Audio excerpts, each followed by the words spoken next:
Let's head back to the voicemail of Truth and Reason. Hi, this is Ernie calling again from Virginia. I am listening today about all the revamping that needs to be done to accommodate Deshaun Watson. One thing that really hasn't been talked about too much is that offensive line. Clearly, he's not real happy in a box because he just doesn't seem to trust his linemen. And are the linemen really capable of getting out in front of him when he do the scramble drills? Are they the right kind of players for him? I thought that was something that needs to be addressed, or he needs to start getting some trust that they're going to be able to keep his pocket clean. Just wanted to hear your thoughts on that. Love the show. Go Browns. Woof. All right, as always, appreciate all the voicemails. Mary Kay, I don't know if it's a trust.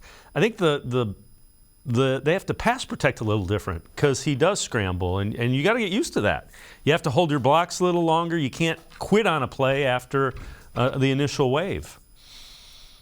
Yeah, they all have to work together to figure out how to make this offense work with a scrambling, running, dual threat quarterback. They have to figure out so many different things in terms of running, running out of the gun, running not out of the gun, when to have outlet passes, when to run the RPOs, when to have designed runs. There's a lot to learn for everybody here. The learning curve is pretty vast.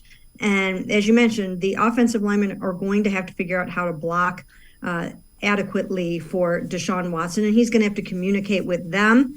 They're going to have to go over a lot of film in the offseason. They're going to have to spend a lot of time in the offseason program trying to get it right because it's imperative. And then I think he's also going to have to figure out how to get rid of the ball a little quicker. If he doesn't see something there he likes, he's going to have to sometimes, live to see another down because he can't take all those sacks. He was already sacked 20 times, 7 by the Steelers. He can't have another game like that. They've got to figure that out. Didn't help that Jack Conklin was not in that game, but there will be times where James Hudson might have to play. So they have to figure out how to get this done in such a way that he is not sacked as many times.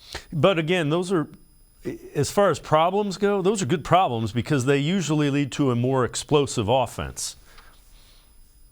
Yeah, I mean, that's the idea. That's the plan. But I think it's imperative that Deshaun is going to have to, when you talk about players being honest and open about what they need and want, he's going to have to lay it all out on the line, put all of his cards on the table in the offseason. If he feels that he needs another, Pro Bowl caliber receiver, he's got to say that. If he feels that he needs some different kind of vibe or philosophy from the offensive line, he's got to say that too. If he wants to run more no huddle, whatever the case may be, he definitely has to express himself. And then they all have to work together to make sure that they are crafting it and tailoring it to what's going to work best for him, because that's what this is all about. He is their $230 million investment, $46 million a year.